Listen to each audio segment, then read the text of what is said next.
audience members and listeners. The run-of-the-mill radio players are so pleased to be returning to the stage to perform our first show since February. We missed you terribly and are thankful to be back for a small performance while we decide how we will continue our shows for the rest of 2020. Tonight, we bring you a classic from the golden age of radio.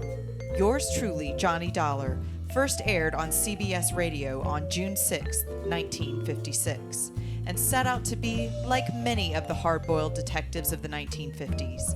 But this hero was an insurance investigator with an action-packed expense account. 8 actors portrayed Johnny Dollar during its run. This episode, called The Clever Chemist Matter, was performed by radio great Bob Bailey, who gave Johnny a more tempered approach, showing a kindness of heart at times when this episode first aired in 1957. Many consider the evening of September 30th, 1962, to be the official end of the golden age of radio. Yours truly, Johnny Dollar, aired its final episode with the last episode of suspense immediately after. The radio drama was gone. Television had won. Our little band of radio performers, Jason McMahon, Craig Day, and myself, Lauren Baxley, would like to take you back to that time. A time when families settled around their radios, much like we hope you are doing during this performance. So make sure your glass is full, your chair is comfortable, and your radio dial is turned up.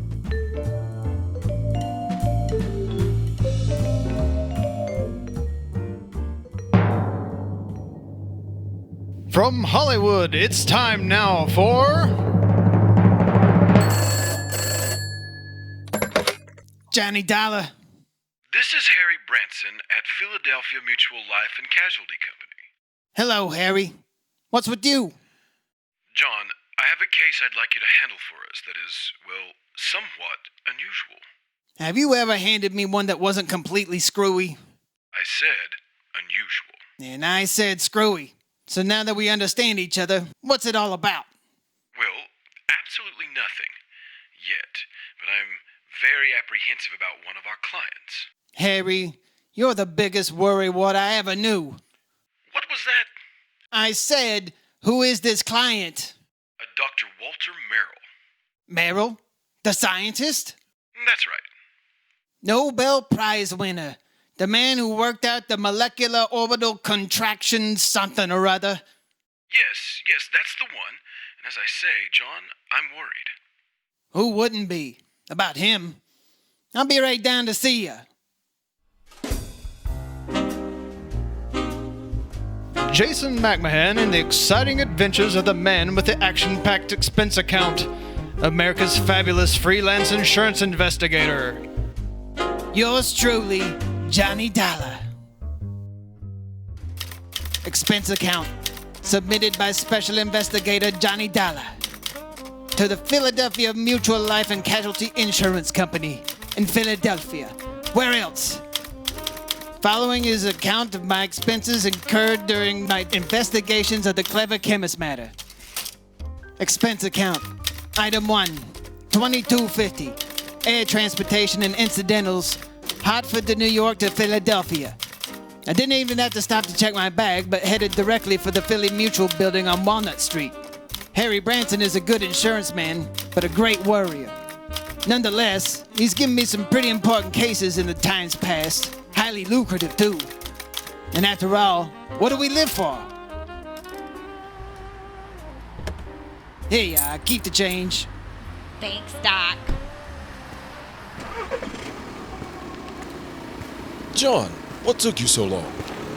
What's the matter, Harry? Forget to pay the rent on your office? Or just forget the key? No, John. As a matter of fact, I have the key right here in my...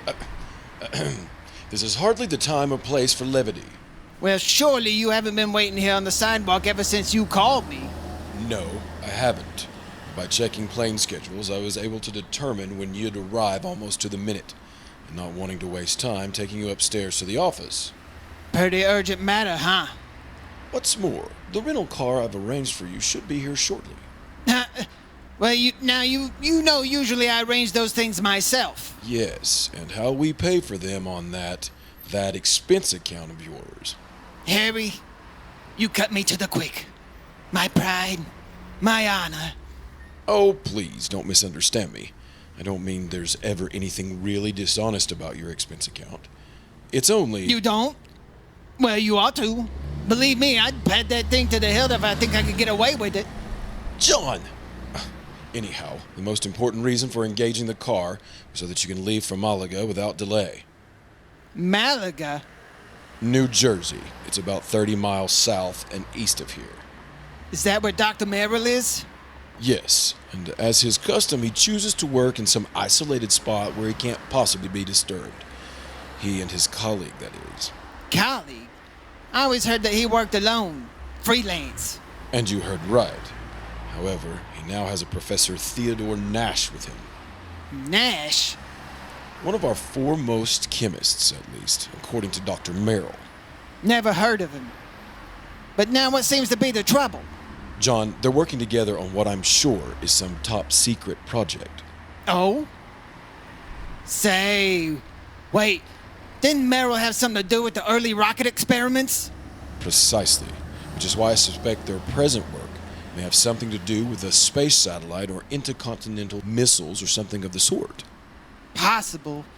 But what's all this got to do with you? Their insurance. Dr. Merrill had a policy with us for some years.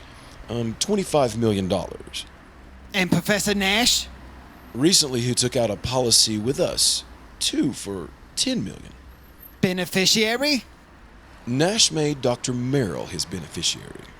That sort of thing is often done between men working together, Harry. You know that. Yes, so that if anything happens to one, the other will be financially able to carry on what they've started. Right. Which is no doubt why Dr. Merrill changed the beneficiary of his policy to Theodore Nash. So what's the worry? No sooner was the change made than I received a letter of protest from Dr. Merrill's daughter. Who's she? A Miss Howard Harding. She and her husband live in West Philadelphia. He's a welder for an aviation company, I think. On what did she base her protest? She claims her father must have been coerced into changing the policy. Oh, now wait a minute. That sounds like the hungry relative who complains about being cut out of the will. It might, if Mrs. Harding weren't perfectly well balanced, intelligent, and I'm sure quite unselfish person. A completely honorable... Is she good looking? Well, yes.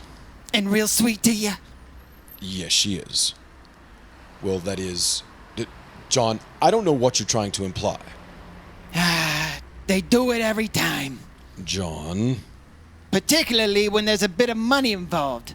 Good-looking insurance broker like you. And you're a bachelor too, aren't you? John, you're pulling my leg. Harry? But then, I guess we're all suckers for sales talk from someone like that. That has nothing to do with it. I've had these hunches before, John, and they've always been right. Even you will have to admit that. Yeah, I'll confess in the cases I've handled for you so far. But why don't you call up Dr. Merrill?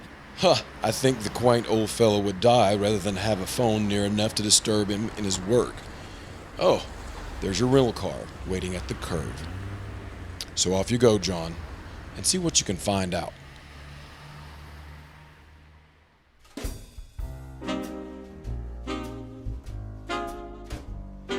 I drove across the Delaware Bridge into Jersey and headed for Route 45 to Westville, Woodbury, and finally Pittman, where I picked up Route 47. What Harry had said was true. These hunches of his had a remarkable way of panning out. He'd saved his company a lot of money by anticipating trouble before it actually happened. And yet... But who was I to complain? After a pleasant hour drive through cranberry bog and farm country, I pulled into the quiet little town of Malaga. Population, I'd say under 500. First stop, the post office.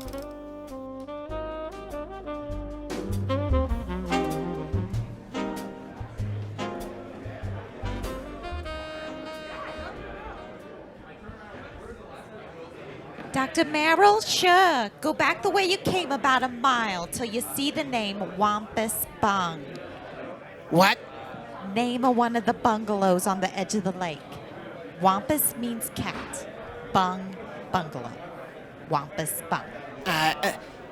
Yeah. The doctor and the professor got the fourth cottage beyond it. White one with a fence around it. Good. Thanks. And if you don't mind, can you take their mail out to them? They haven't been to pick it up in 4 or 5 days now. Oh, nothing wrong, is there? Who'd know the way those two keep to themselves? You'd think whatever they were working on was the atomic bomb. Yeah, well...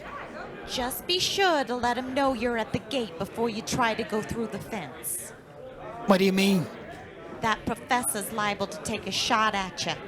Seeing you prowling around. Thanks. I'll remember that.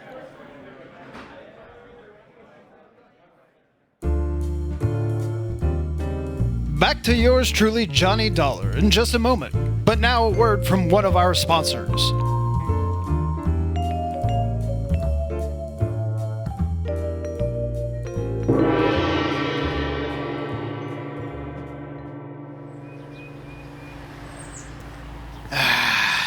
Sure is good to be on vacation.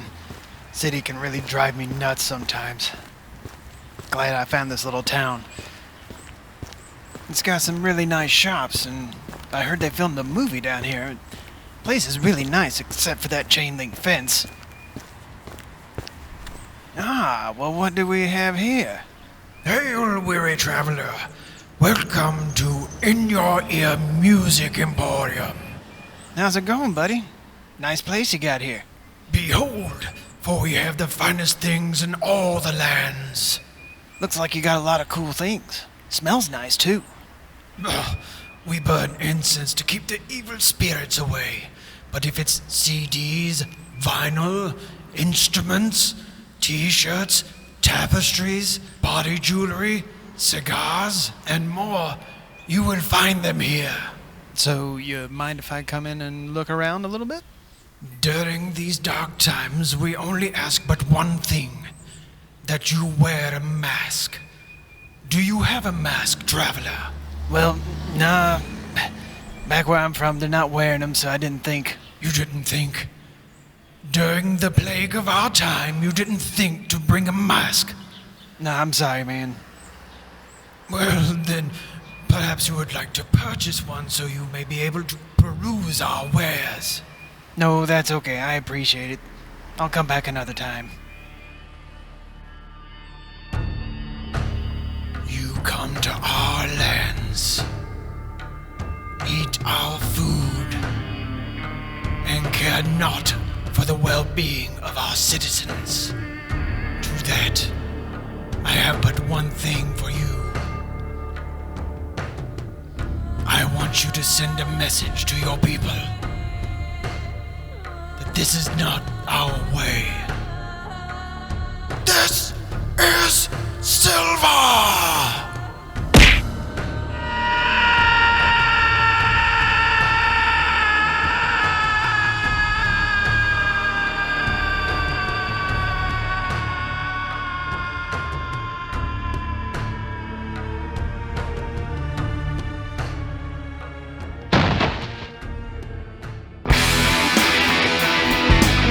That's right, come to 573 West Main Street, downtown Sylvan, to In Your Ear Music Emporium, your local independent music store for over 25 years.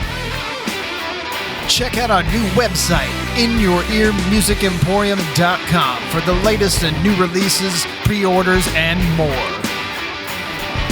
Join us Saturday, August 29th for Record Store Day. Doors open at 10 a.m. Just remember to bring a mask. A public service announcement from In Your Ear Music.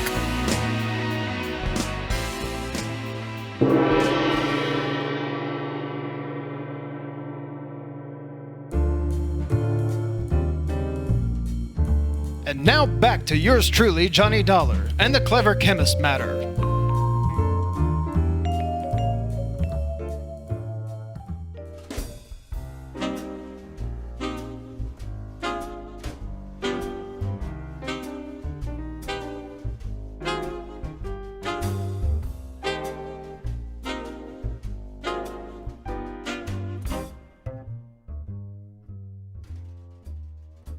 As I drove back in toward the edge of Little Malaga Lake, the idea of getting shot at by anyone living in this peaceful, quiet place seemed ridiculous. The lake itself, by the way, looked pretty inviting. And I made a mental note to come back here on my own sometime after the fishing season opened. As the postmaster had indicated, the fourth cottage beyond Wampus Bung was heavily fenced in. So I gave notice of my arrival. I'd barely left the car with the door of the little cottage open. Yes? Who is it? Dr. Merrill? Yes? My name is Dollar, sir. Johnny Dollar, insurance investigator. Harry Branson? That's right. Harry Branson sent me down here to see you. Oh, come in, come in. I'm most glad to see you. Please do come into the house, yes? Thank you. Is, Professor Nash here? He's in the laboratory. But please, into the house. As he spoke, the sliding door of the garage at the side of the house opened. A rather swarthy man, some years younger than Dr. Merrill, stepped out, quickly closed the door, and threw a heavy bolt on it. Then looked over towards us suspiciously. Yes, because it's better that you and I talk in private, alone. Doctor, who is that? Oh, yes, Professor. If we have a visitor, why do you not bring him here where we both can speak to him? Oh, yes, of course. This is Mr. Johnny Dollar, Professor Theodore Nash. Mr. Dollar. How do, Professor? I'm from your insurance company, just making a little routine checkup. Fine. I am glad to see you, as a matter of fact. I wish to talk with you. How do you do? Come into the laboratory. Professor, do you think it's wise? Of course, Doctor. Since he is not a man of science, I am sure there is no harm in him seeing it. And you have an experiment going, remember. But I wish to speak. Mr. Dollar, within these four walls, the genius of Dr. Merrill and my own poor efforts are creating things that will startle the world.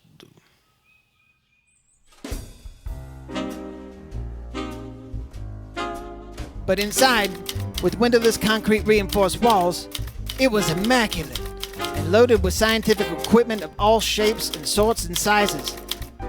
There were racks of test tubes, bottles of chemicals, beakers, retorts, Bunsen burners, a centrifuge, machines and apparatuses I've never seen before, that I imagine much of the world had never dreamed of.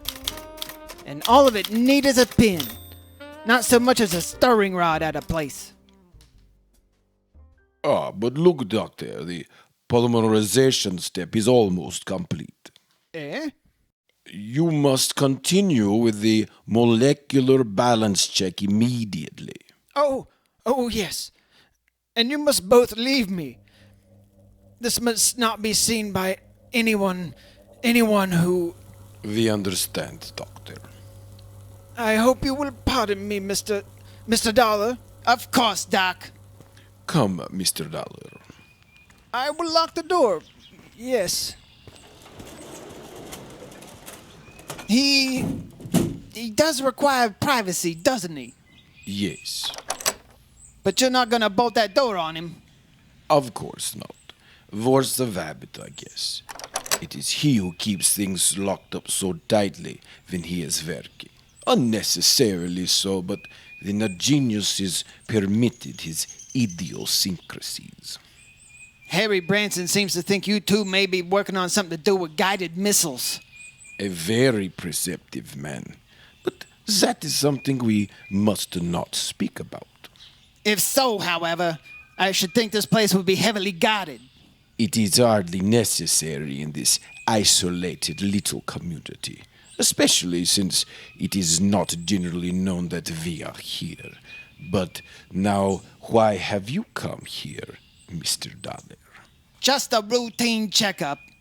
We usually do this when a sizable policy is changed.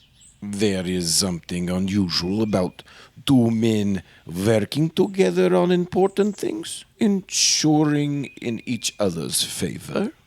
Well, no. Ah, but when the daughter perhaps objects. You know Dr. Merrill's daughter?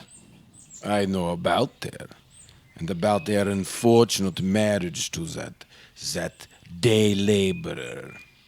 Nothing wrong with day labor, Professor.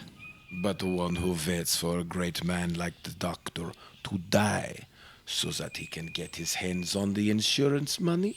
Pah! You think so? You think that's why his daughter objected to the change? Of course. But his money will be used to further his work by me. And, of course, for the good of humanity. Well, how soon do you think the doctor will be through with his experiment? An hour, perhaps 2. Then he will call me in to assist him with the next crucial step. But now about this insurance.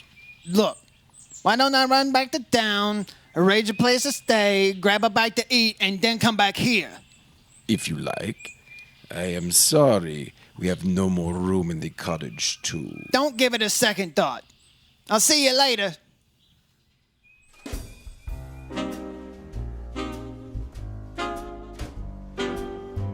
Something of Harry Branson's hunch had passed on to me. A strange feeling about the whole setup. There was something wrong about both Merrill and Nash, particularly the latter. Something I couldn't put my finger on. Was Dr. Merrill afraid of Nash? I don't know. Item 2. $1 even for a quick bite in a little cafe along the highway, after I'd made arrangements for a room for the night in a private home that took in boarders.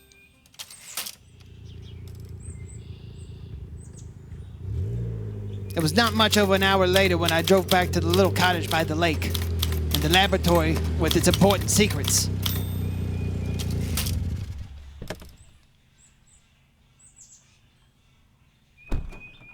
And then I heard it. Someone pounding on the door of the laboratory. From the inside. Someone calling for help. Help! Help! In the name of heaven! Someone hear me! Help! Help! Professor! Help me! Open the door! But the lock's on the outside! Turn the lock! No! No! What? The bolt! There is a bolt on the outside! Please! Bolt here on the out... Thank heaven! Thank heavens! Good Lord, Professor! What happened to you? You look like you've been run over by... Dr. Merrill!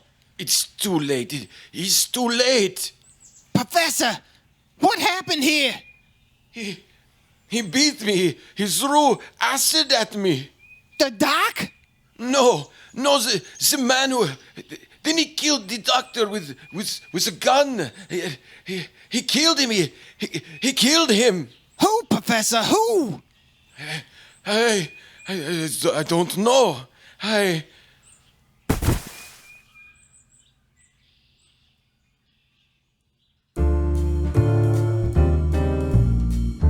Act 2 of yours truly, Johnny Dollar, in just a moment. But now a word from one of our sponsors.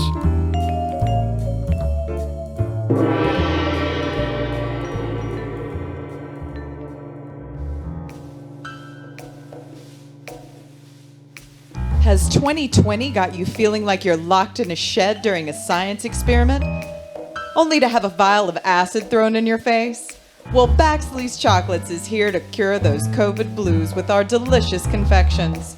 Stop by 546 West Main Street or call in your order for pickup. We're shipping limited items at our website too. Baxley's Chocolates, where you're served with a smile. Under our masks, of course.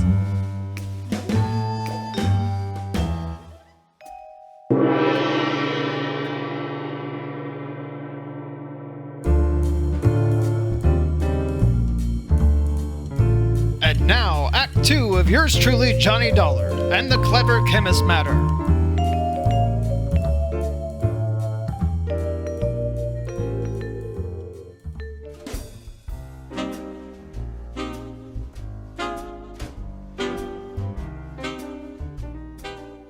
Expense account. Item 3. $10 for the services of one Dr. Franny Footy. Footy. The only resident medic in the little town of Malaga, New Jersey. After pronouncing Dr. Walter Merrill dead, she took the badly beaten Professor Nash to her clinic. While waiting for Dr. Nash to get in the good enough shape to talk, I ran up to item 4. 10 cents phone call to the sheriff, who promised to come over as soon as he could enlist the aid of the nearby state police. Finally, Dr. Footy gave the word. But I suggest you talk with him as little as possible, Mr. Dollar. In pretty bad shape, Dr. Footy. Footy. The intruder not only beat him severely, but threw a bottle of acid in his face. Oh? Professor Nash will never have the use of his left eye again because of that nitric acid. The burn on the skin, however, is not too serious. Has Nash said anything that might help us identify the assailant and killer? No. Now please don't talk with him too long. Professor? Yes. Yes? Hello, Professor. Oh, Mr. Dollar, I will never see again with my left eye. She has told me. I know. I'm sorry. But the great Dr. Merrill, he is dead. What a loss. Oh. Professor, did you see the man that attacked you? Yes. Can you describe him at all? I don't want to tire you, but it's very important if you can. Yes. Young. No more than 30. 5 feet 6 or 8. Very heavy. Yeah? Stocky. And black curly hair. Go on. Hands like a working man. A laborer. A common... Have you ever seen this man before? No, I... Here. Here's some water. Oh, thank you. Thank you. Do you know why he came and attacked you and Dr. Merrill? No. Was he after something there in the laboratory? Only to kill Dr. Merrill. I tried. I tried to defend him, but Dr. I'm sorry, Mr. Dollar, but I think that's enough. Okay, Dr. Footy. Footy. I think I've heard enough.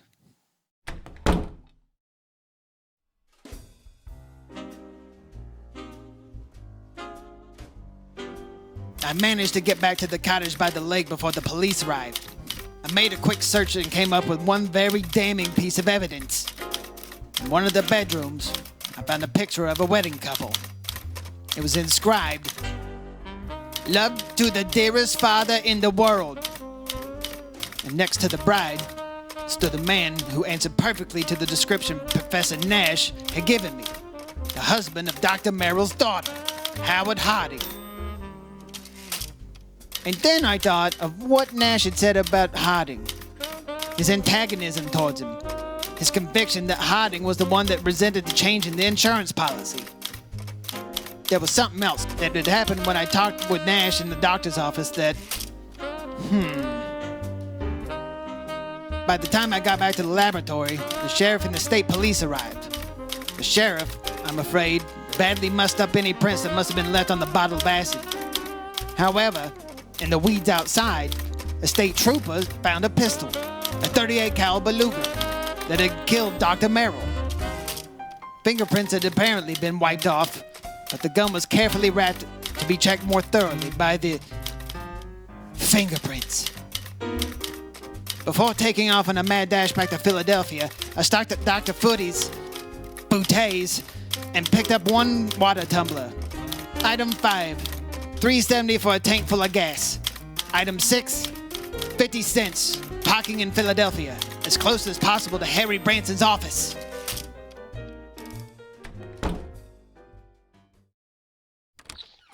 John, back so soon.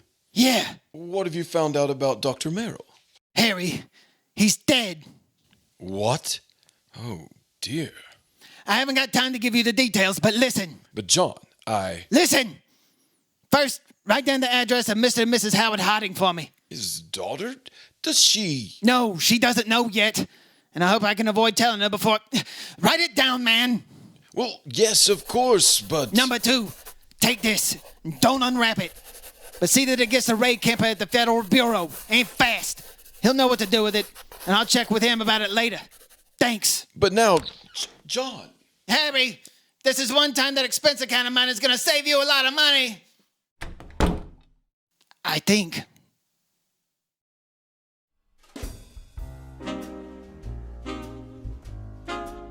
The home of Mr. and Mrs. Howard Harding turned out to be in a nice, quiet residential area. I was met at the door by the girl in the wedding picture. A tall, very nice-looking blonde in her late 20s. Oh, yes. Mrs. Harding? I'm Terry Harding. I'm Johnny Dollar from your father's insurance company. Oh, good. Come in.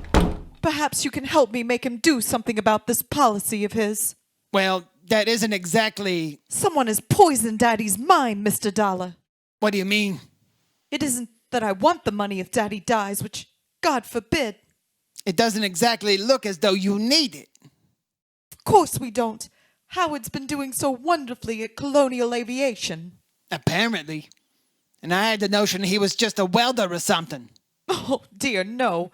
That's what Daddy called him because he wasn't too fond of Howard. That was the way Howard started before we were married, but now he's one of the officers of the company. Where is he, Mrs. Harding? As a matter of fact, I thought you were Howard when you drove up just now. He's been fishing. Fishing? Some little lake over in Jersey. He goes there every Saturday all by himself. Malaga Lake?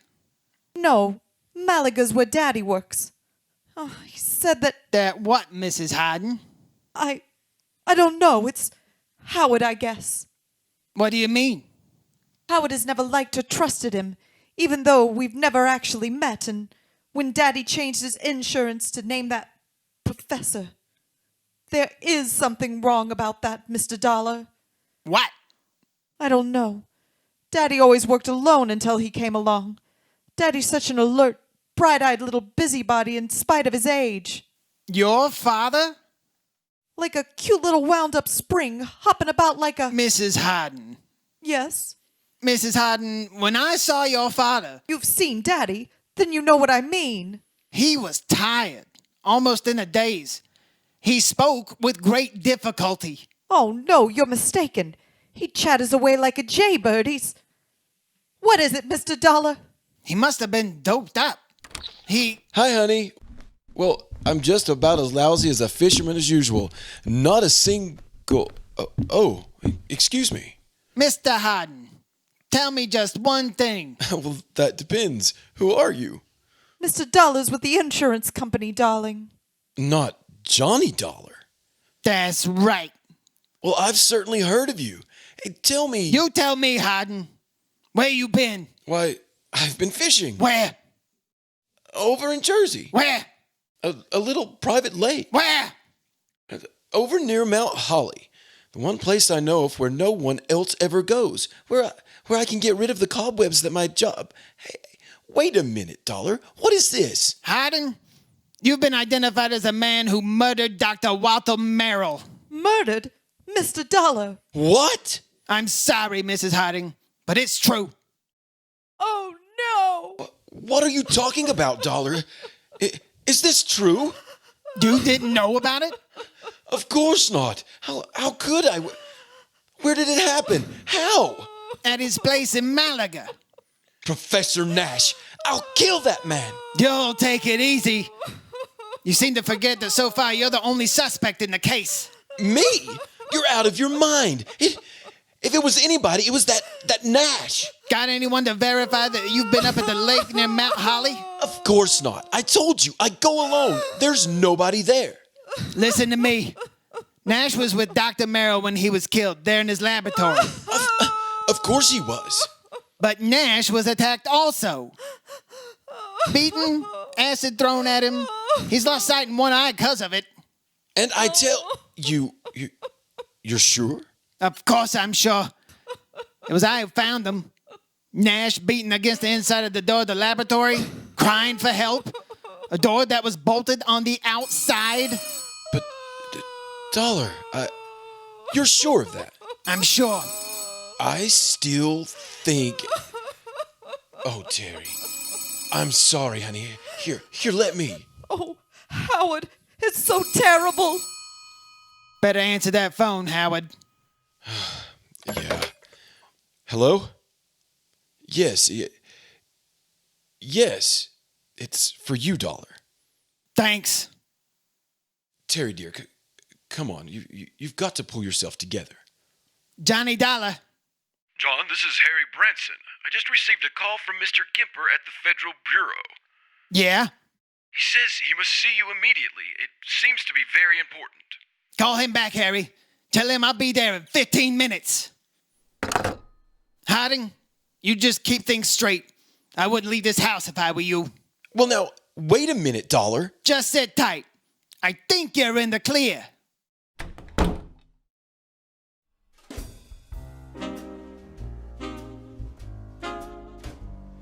Even the red lights didn't slow me up on my way into the Philadelphia offices of the Bureau. So Ray Kemper felt that whatever he had found was important.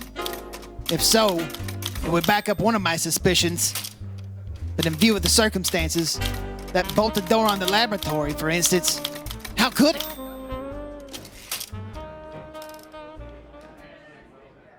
Important is putting it mildly, Johnny.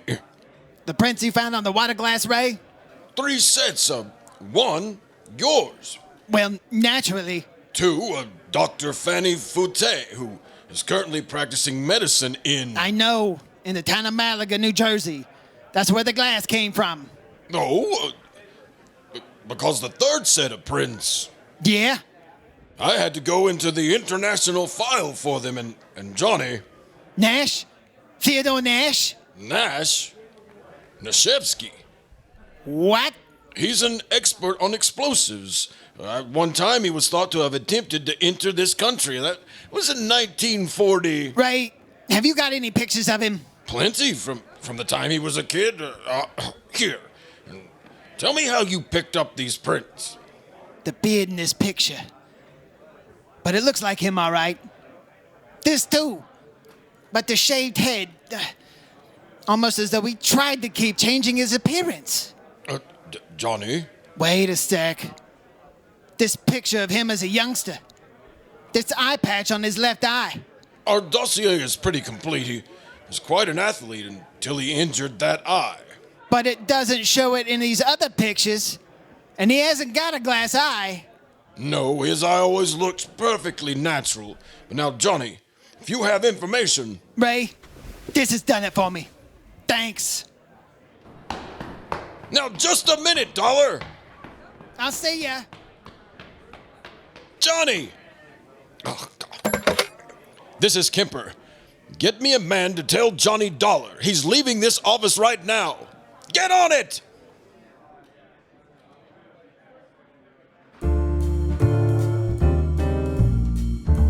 Back to yours truly, Johnny Dollar, in just a moment. But now a word from one of our sponsors.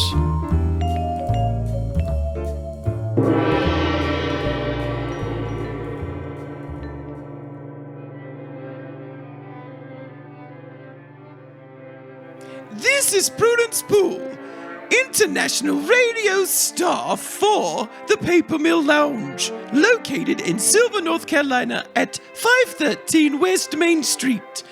The Paper Mill staff is working diligently to keep our COVID protocols in place, featuring things such as UV lighting, masks, and social distancing. But we are open to fun and regular shenanigans. Go to our Facebook page at the Paper Mill Lounge and look at our new menu items and our cocktail specials. Anyway, stay safe, and I hope to see you on the flip side. Again, the Paper Mill Lounge for events and fun shenanigans located at 513 West Main Street in Silver, North Carolina.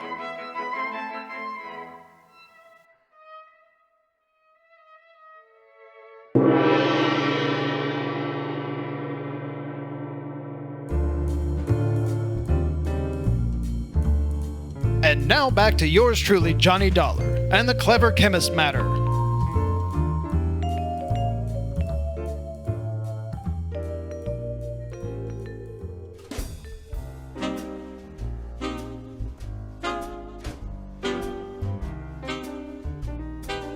All the way back to Malaga, New Jersey, I hoped my rental car would hold together. It did, in spite of the fact that I was pushing it all the way.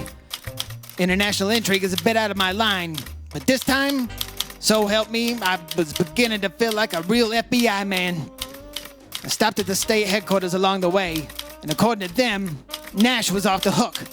Not only because of the acid thrown in his face, but even more important, because of my own testimony that I'd found him locked in that laboratory. I stopped again at the lab. Nothing. Then back to Dr. Foute's office.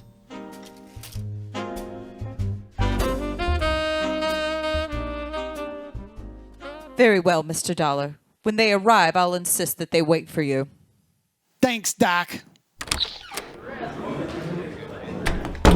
Well, Professor? Have they found anything, Mr. Dollar? Have they found the man who attacked us and killed Dr. Merrill? Professor, I think I have an answer. Oh, you do?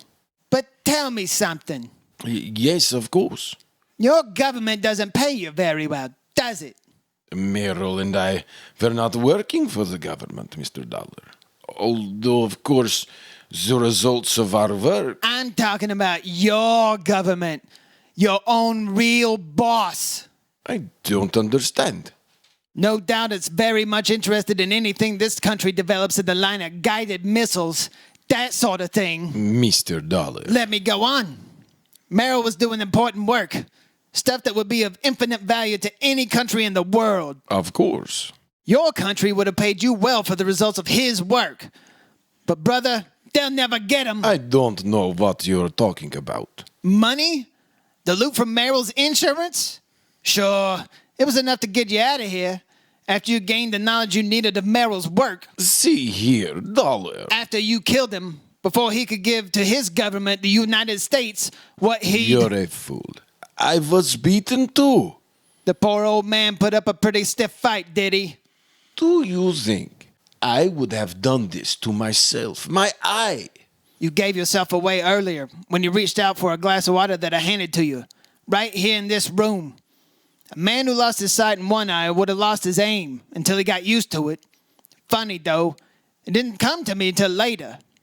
You haven't seen out of that left eye since you were a kid. You are mad. I tell you, you are mad. And that little acid burn, to make it look like an assailant had thrown it at you, would be well worth the alibi it gave you, Theodore. Theodore? That's right, Teddy Nashevsky. Listen to me. You were the one who found us. Locked in. The door bolted from the outside. You found us. Yeah. Also the cord. The string you used to pull the bolt to. That was looped over the bolt and pulled after you got inside. You couldn't have. I dropped that in a vat of acid that... Thanks. I was bluffing. Made a lucky guess. What? What a brain. Nashevsky, I'm sure glad a stooge like you isn't working on our side. Hey-ya!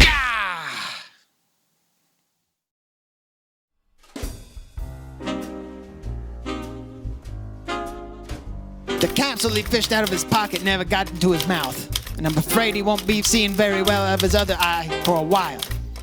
My knuckles still hurt, and it was lucky for him that the police arrived. I'm afraid I don't like guys like him. Expense account total, including all the incidentals I could think of, and transportation back to Hartford, $84.35. Remarks? Don't beef on this one, Harry. The criminal, in spite of being named the beneficiary, doesn't get paid. And think of what we've contributed to the State of the Union. Yours truly, Johnny Dollar.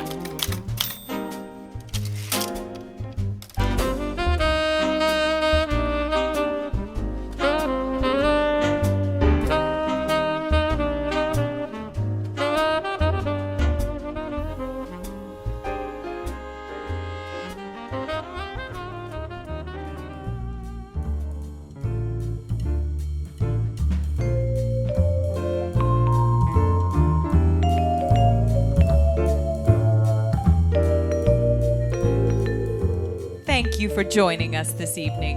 If you liked what you heard and would like to keep up with the run-of-the-mill radio players' performances, please like the Paper Mill Lounge on Facebook and look for our events. We will be performing Unpleasantness at Bloodley Court by P.G. Woodhouse the month of September.